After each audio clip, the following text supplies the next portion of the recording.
بسم اللہ الرحمن الرحیم۔ السلام علیکم، یہ مسلمہ چینل ہے۔ آج کا ہمارا موضوع ہے سیدہ فاطمہ الزہرا رضی اللہ تعالی عنہا کی فضیلت۔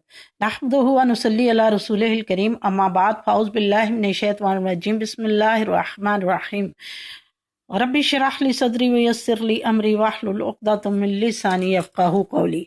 ساقی کوثر، شافع محشر، سرور کائنات، فخر دو عالم، سید عرب و عجم، امام الانبیاء، سید المرسلین، حضرت محمد صلی اللہ علیہ وآلہ وسلم کی نور چشم، ملکہ عرب، زوجہ رسول صلی اللہ علیہ وآلہ وسلم، ام المومنین سیدہ خدیجہ الکبریٰ کی لخت جگر،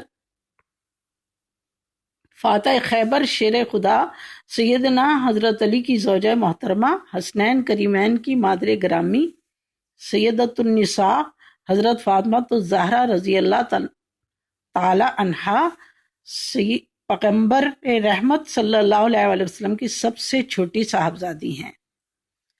آپ صلی اللہ علیہ وآلہ وسلم کو اپنی چاروں بیٹیوں سے بہت زیادہ محبت تھی، حضرت زینب، حضرت رقیہ، حضرت ام کلثوم اور حضرت بی بی فاطمہ ہر وقت آپ کے ساتھ محبت اور آپ کو تسلی دینے میں پیش رہتی تھی۔ فاطمہ کا مطلب لوگوں کو دوزخ کی آگ سے روکنے والی۔ حضور رحمت عالم نور مجسم نے فرمایا کہ اللہ تعالیٰ نے آپ کو دوزخ سے منقطع فرما دیا۔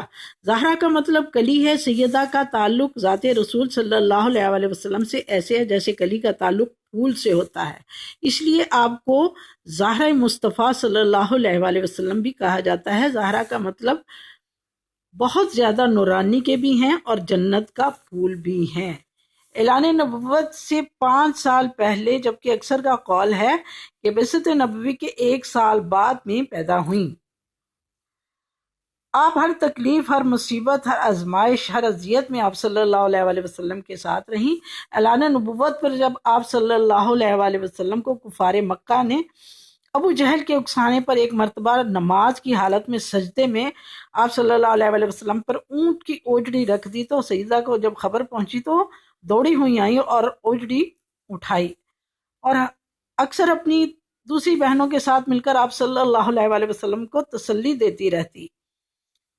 اور اسی طرح شعیب ابی طالب میں آپ صلی اللہ علیہ وآلہ وسلم کے ساتھ اپنی بہنیں اور والدہ ماجدہ خدیجہ الکبریٰ کے ساتھ مل کر مصائب اور اذیتیں برداشت کیں، اور نوبت یہاں تک آ جاتی تھی کہ پتے کھانے پڑتے۔ آج ہم کرونا کی وجہ سے گھروں میں ہیں اور ہمیں تمام سہولتیں، ہر طرح کی آسائشیں میسر ہیں، لیکن آپ صلی اللہ علیہ وآلہ وسلم کی اس تکلیف کا ہم اندازہ ہی نہیں لگا سکتے جو آپ صلی اللہ علیہ وآلہ وسلم نے 3 سال تک شعب ابی طالب میں گزارے۔ اور اتنی کم سنی میں حضرت بی بی فاطمہ نے شعب ابی طالب میں والدہ ماجدہ کے انتقال کا صدمہ بھی برداشت کیا۔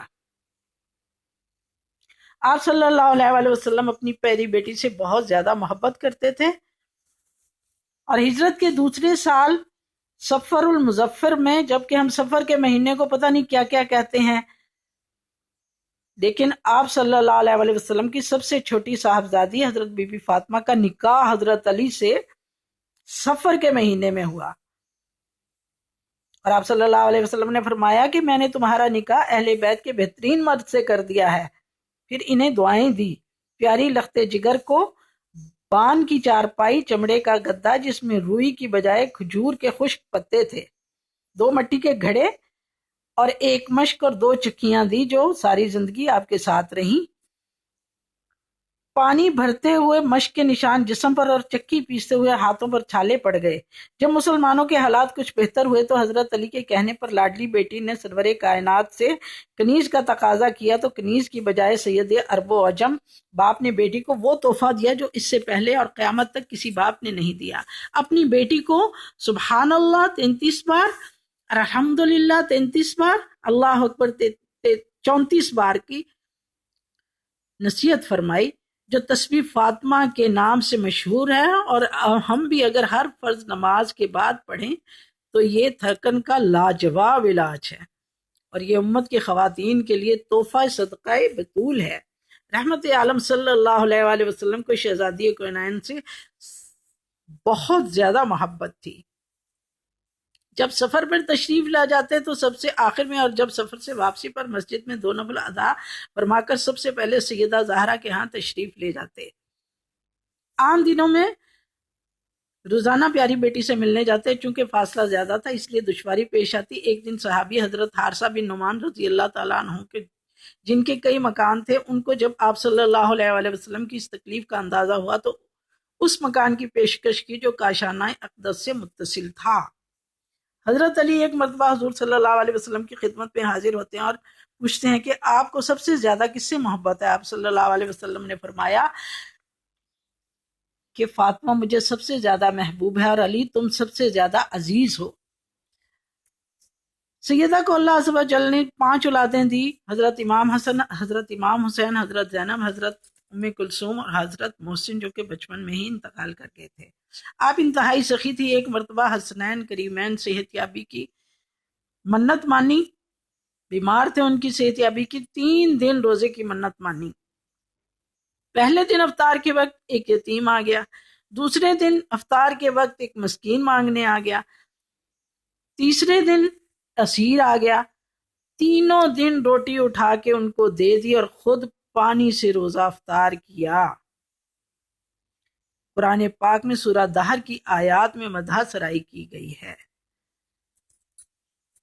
ام المومنین حضرت عائشہ صدیقہ فرماتی ہیں کہ جب حضرت فاطمہ آتی تو آپ صلی اللہ علیہ وآلہ وسلم کھڑے ہو جاتے، مرحبا کہہ کر پیشانی کو بوسہ دیتے، اپنی نشست سے ہٹ کر اپنی جگہ پر بٹھاتے۔ ام المومنین حضرت ام سلمہ فرماتی ہیں فاطمہ رفتار اور گفتار میں آپ صلی اللہ علیہ وآلہ وسلم کا بہترین نمونہ تھی۔ ام المومنین حضرت بی بی عائشہ فرماتی ہیں طور و طریق کی خوبی، سیرت کردار کی پاکیزگی، نشست و برخاست طرز گفتگو اور لب و لہجے میں آپ صلی اللہ علیہ وسلم سے مشابہ فاطمہ سے زیادہ کوئی نہیں دیکھا۔ چال فخر موجودات سرور کائنات سے بے حد مشابہ تھی۔ آپ صلی اللہ علیہ وسلم نے فرمایا فاطمہ تمام جہان کے عورتوں کی سردار ہے۔ حضرت علی نے جب ابو جہل کی بیٹی سے شادی کا ارادہ کیا تو آپ صلی اللہ علیہ وآلہ وسلم نے فرمایا فاطمہ میرے جگر کا ٹکڑا ہے، جو اسے ناراض کرتا ہے وہ مجھے ناراض کرتا ہے۔ آپ صلی اللہ علیہ وآلہ وسلم کے وصال کے وقت جب حضرت بی بی فاطمہ تشریف لائیں تو آپ صلی اللہ علیہ وآلہ وسلم نے فرمایا مرحبا میری بیٹی فاطمہ، پھر اپنے پاس بٹھایا، پھر کان میں سرگوشی فرمائی تو سیدہ رونے لگی۔ بیٹی کا رنج ملاحظہ فرمایا تو دوبارہ کان میں سرگوشی کی تو مسکرانے لگی۔ ایک مرتبہ کچھ دنوں کے بعد یعنی کہ حضرت عائشہ نے پوچھا تو بتایا کہ بابا جان نے مجھے اپنے وصال کی خبر دی تھی تو میں رونے لگی تھی۔ پھر فرمایا کہ بیٹی مجھ سے سب سے پہلے تم ملو گی تو میں ہنسنے لگی۔ آپ صلی اللہ علیہ وآلہ وسلم کے وصال کے 6 ماہ بعد سیدہ نے وفات پائی اور حضرت ابو بکر صدیق کی بیوی نے غسل دیا اور حضرت ابو بکر صدیق نے نماز جنازہ پڑھائی اور جنت البقیع میں آرام فرما ہے۔ حیادار اتنی تھی کہ فرمایا رات کو دفنایا جائے۔ سیدہ کی وصیت کے مطابق حضرت علی نے پہلا نکاح سیدہ فاطمہ کی بھانجی حضرت امامہ سے کیا۔ حضرت فاطمہ بے مثال بیٹی، بیوی، ماں اور تمام امت کی عورتوں کی رہنما ہے۔ اللہ تعالی ہمیں ان کی پیروی کرنے کی توفیق عطا فرمائے۔ ہمارا کہنا سننا اللہ تعالیٰ قبول فرمائے۔ اگر مجھ سے کوئی غلطی ہو گئی ہو تو اللہ تعالیٰ معاف فرمائے اور ہمیں ہر طرح کی مصیبت اور وبائی امراض سے محفوظ رکھے، خصوصاً یہ جو کرونا وائرس ہے۔ اللہ تعالیٰ عموماً تمام انسانوں کو اور خصوصاً تمام مسلمانوں کو اس سے محفوظ رکھے اور نجات عطا فرمائے اور ہمیں استغفار کرنے کی توفیق عطا فرمائے۔ اللہ تعالیٰ ہم سب کو ہدایت پہ جمع کر دے۔ وآخر دعوانا ان الحمد للہ رب العالمین۔ آپ اس چینل کو ضرور سبسکرائب کریں، اس کو شیئر ضرور کریں اور کمنٹس دیں۔